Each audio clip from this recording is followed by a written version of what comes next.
Sebuah pertanyaan datang dari saudara Fikri Reza.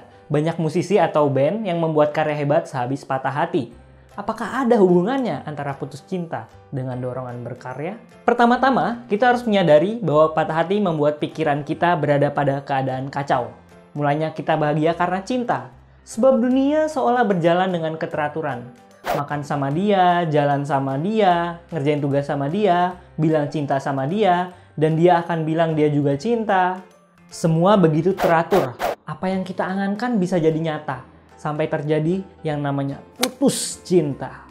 Semua menjadi tak beraturan, seolah hukum fisika tak lagi bekerja. Pada titik ini, tentu sangat sulit bagi seseorang untuk berkarya. Karena terjadi konflik di pikirannya. Galau.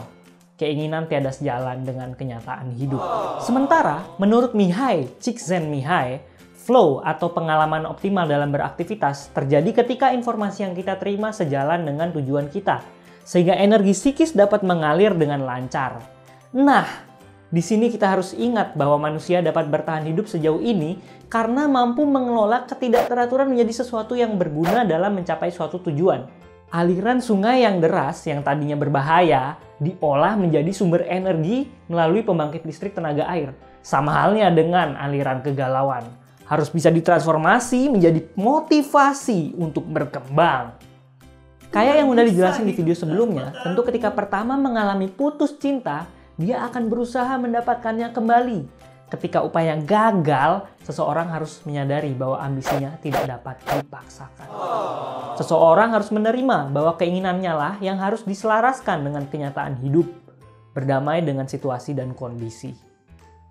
Dia perlu fokus ke hal-hal lain, kepada lawan jenis yang lain, yang lebih menarik misalnya, atau yang lebih bisa menerima dia apa adanya. Atau dia dapat lebih belajar memahami dirinya sendiri. Introspeksi tentang kekurangannya dan menggali potensi diri yang terlewat saat dia terlalu sibuk mencintai. Mungkin ada hobi yang terlantar karena sibuk pacaran. Atau cita-cita yang tertahan karena berkompromi dengan pacar. Atau mendapatkan kebijaksanaan hidup dari kegagalan cintanya. Hingga akhirnya tersadar bahwa dia bisa menjadi seseorang yang lebih baik. Ya, walaupun kadang ada unsur dendam ke mantan juga ya. Pengen buktiin kalau suatu saat si mantan akan nyesel. Dan dirinya bisa dapet pasangan yang lebih baik. Atau bisa juga diam-diam menjadikan si mantan itu inspirasi.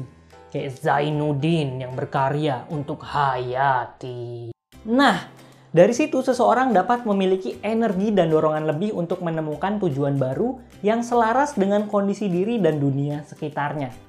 Tujuan baru inilah yang akan mengarahkan pikiran yang tadinya kacau pada sebuah keteraturan yang baru, yakni proses menghasilkan karya-karya baru.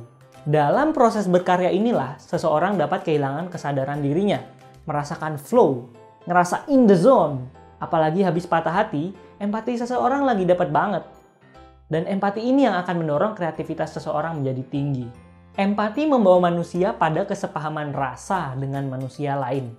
Sehingga rasa yang diekspresikan dalam sebuah karya dapat dirasakan oleh para penikmatnya. Itulah kenapa lagu-lagu Adele enak banget didengerin kalau lagi galau. Karena liriknya masuk akal dan berasa gue banget.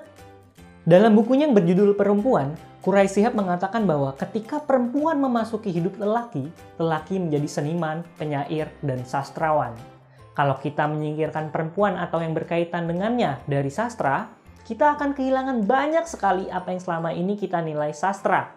Karena para sastrawanlah yang paling mampu menikmati keindahan dan mengekspresikannya. Dan kayaknya kutipan ini berlaku juga untuk konteks ketika lelaki keluar dari hidup perempuan. Iya nggak sih?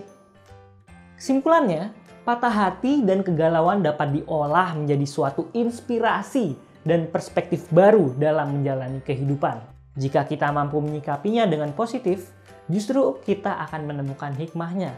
Ada tujuan besar mengapa kita harus merasakan patah hati. Lo sendiri gimana? Punya pengalaman berkarya setelah putus cinta? Lo bisa share di box komen. Thank you banget udah nonton video kali ini. Buat yang pengen tahu tentang fase-fase patah hati, bisa nonton video sebelumnya. Jangan lupa klik like video ini, subscribe channel kita. Sampai jumpa di video selanjutnya dan salam-salaman. Lo pernah nggak sih habis putus terus kepikiran atau sampai ngomong ke mantan lo, aku nggak bisa hidup tanpa kamu. Terus kenapa sampai sekarang lo masih hidup dan bisa nonton video ini?